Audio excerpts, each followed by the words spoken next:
नमस्कार दोस्तों। आज हम राजस्थान की प्रमुख नदियाँ और झीलों के बारे में पढ़ने वाले हैं। नदियों और झीलों के बारे में पढ़ने वाले हैं। इस टॉपिक को हम एमसीक्यू क्वेश्चन के माध्यम से सोल्व करेंगे। तो साथियों, आइए बिना किसी देरी के शुरू करते हैं। निम्नलिखित में से कौन सा सही युग नहीं है? यानी इसमें नदियाँ दे रखी है, इनके सहायक नदियों को मिलाना है। कालसीन, निवाज, बनास की सागी सहायक नदी है। माई की चाप, साबरमती की वाकल।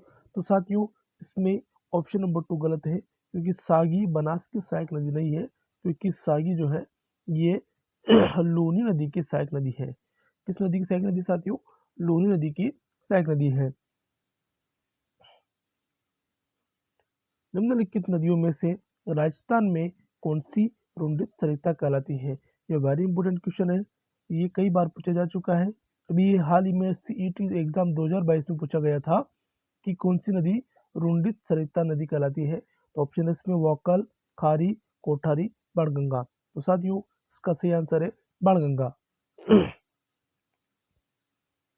वह नदी जो राजस्थान में दक्षिण से प्रवेश करने के उपरांत पश्चिम की ओर बहती है और पुनः दक्षिण की ओर मुड़ जाती है।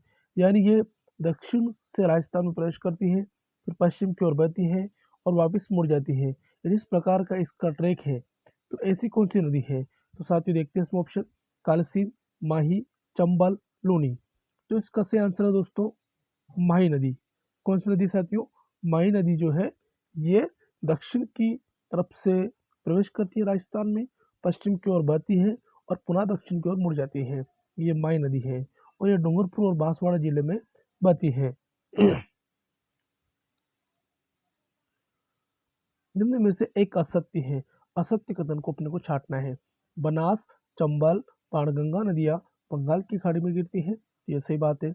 चंबल नदी करीब 965 किलोमीटर लंबी है। तो ये भी सही बात है। सबसे अधिक नदियां बूंदी जिले में है। गांधी सागर, राणा प्रताप सागर, जवाहर सागर एवं कोटा बैराज का निर्माण चंबल नदी पर हुआ है। तो ये भी सही बात है, लेकिन ये गलत है ना, ये फैक्ट गलत है कि सबसे अधिक नदियां का किस जिले में है। तो साथियों, सबसे अधिक नदियां हैं उदयपुर जिले में। कौन से जिले में साथियों?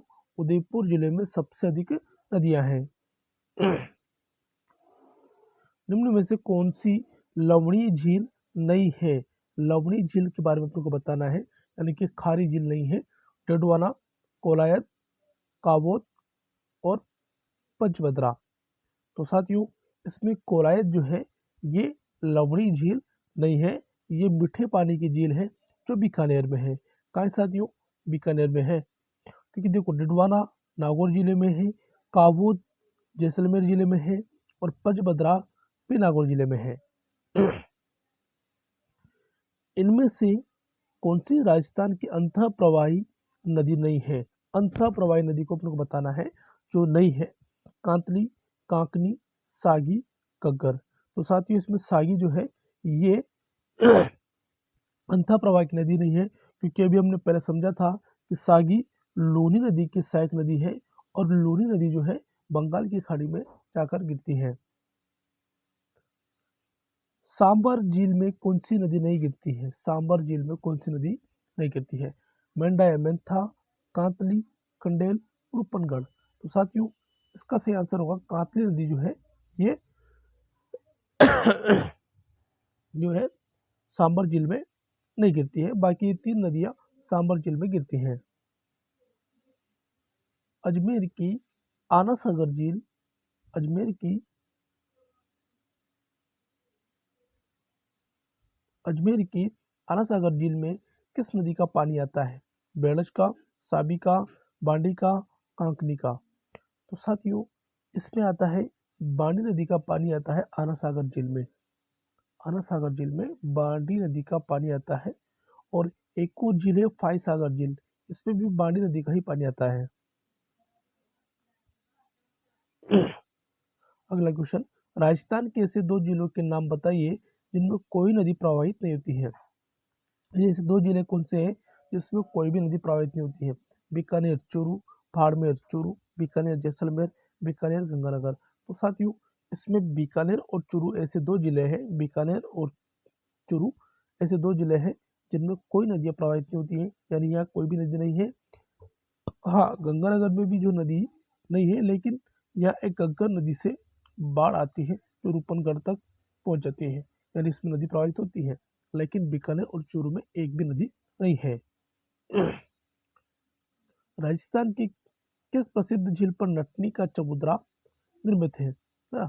जयसमंद झील में, पिछोला झील में, नक्की झील में, सांबर झील में। तो साथियों इसका सही आंसर है पिछोला झील में जो है नटनी का चबूतरा है। और ये पिछोला झील कहाँ है? उदयपुर में है साथियों। कहाँ है? उदयपुर में है वो पिछोला झील। अगला क्वेश्चन, किस नदी को वागड़ व कांठल की गंगा कहा जाता है? वागड़ या कांठल की गंगा कहा जाता है, दक्षिण की गंगा भी इसको कह सकते हैं अपन, है ना? तो इसमें ऑप्शन है चंबल, माही, सोख, सोम, सोमे सॉरी है ना, जाखम। तो साथियों इसका सही आंसर है माही नदी को दक्षिण की गंगा या कांठल की गंगा या वागड़ की गंगा कहा जाता है। तो ऑप्शन नंबर 2 इसका सही आंसर है। अगला क्वेश्चन, निम्न में से कौन सी खारे पानी की झील नहीं है? सांबर झील, जयपुर, करसन झील, बीकानेर, कायलाना झील, जोधपुर, पंचभद्रा झील, बाड़मेर। तो साथियों इसमें कायलाना झील, जोधपुर ये मीठे पानी की झील है, खारे पानी की झील नहीं है। निम्नलिखित में से कौन सा युग्म असंगत है? अपने को असंगत पहचानना है। नदी दे रखी है और इनकी किनारे पर कौन से प्रमुख नगर बने हुए हैं? देखो साथियों जवाई पर सुमेरपुर पाली नगर बसा हुआ है, बेड़च पर चित्तौड़गढ़ है, खारी नदी पर आसिन भीलवाड़ा नगर है, लेकिन कालीसिंध पर कोटा नहीं है, क्योंकि कालीसिंध पर तो झालावाड़ शहर बसा हुआ है। कौन सा शहर बसा हुआ साथियों? झालावाड़ शहर बसा हुआ है। और कोटा पर तो चंबल नदी निकली हुई है ना? कोटा शहर में चंबल नदी निकली हुई है। निम्न में से कौन सा युग्म असंगत है? फिर से असंगत को छांटना है। राष्ट्रीय चंबल घड़ियाल अभ्यारण्य किस नदी किनारे है? चंबल नदी किनारे है, ये सही बात है। जवाहर सागर अभ्यारण्य ये भी चंबल नदी में है, ये भी सही है। बस्सी अभ्यारण्य ओरई व बामनी का उद्गम, तो बस्सी अभ्यारण्य का भी ये भी सही बात है, सही सही कथन है।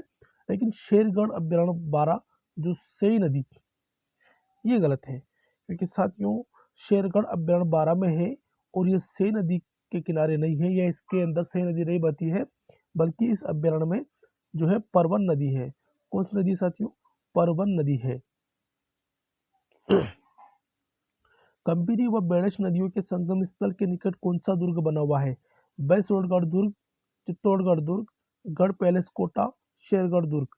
तो साथियों इसमें बना हुआ है चित्तौड़गढ़ दुर्ग बना हुआ है कंबीरी और बेड़च नदियों के संगम स्थल पर। चूलिया जलप्रपात किस नदी के किनारे पर बना हुआ है? और ये चूलिया जलप्रपात साथियों चित्तौड़गढ़ में है। कहाँ है साथियों? चित्तौड़गढ़ में है ये चूलिया जलप्रपात, है ना? तो इसमें ऑप्शन दे रखे हैं चंबल नदी, परवन, बनास, मांगली। तो साथियों इसका सही आंसर होगा चंबल नदी। चूलिया जलप्रपात चंबल नदी पर बना हुआ है और चंबल नदी को सर्वाधिक बीहड़ वाली नदी भी इसको कहते हैं। मांगली नदी पर निर्मित भीमलत प्रपात या भीमलत जलप्रपात किस जिले में है? बारां, बूंदी, चित्तौड़गढ़, कोटा। साथियों ये बूंदी जिले में स्थित है। सोम नदी के किनारे देव सोमनाथ मंदिर किस जिले में है? बांसवाड़ा, डूंगरपुर, प्रतापगढ़, जालोर। साथियों यह मंदिर है डूंगरपुर जिले में। वन की आशा किस नदी को कहा जाता है? साथियों वेरी इंपॉर्टेंट क्वेश्चन है, कई बार पूछा गया है कि वन की आशा किस नदी को कहा जाता है? बनास को, चंबल को, लूनी को, बाणगंगा को। तो साथियों ये कहा जाता है वन की आशा बनास नदी को। टोंक जिले में बिसलपुर बांध किस नदी पर निर्मित है? बिसलपुर बांध किस नदी पर निर्मित है? तो चंबल, लूनी, बाणगंगा, बनास। तो साथियों ये निर्मित है बनास नदी पर।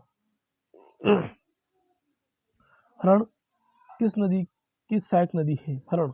ये भी पूछा गया क्वेश्चन है, इंपॉर्टेंट है। और ये सीईटी एग्जाम 2022 में पूछा जा चुका है कि हरण की सहायक नदी कौन सी है ना?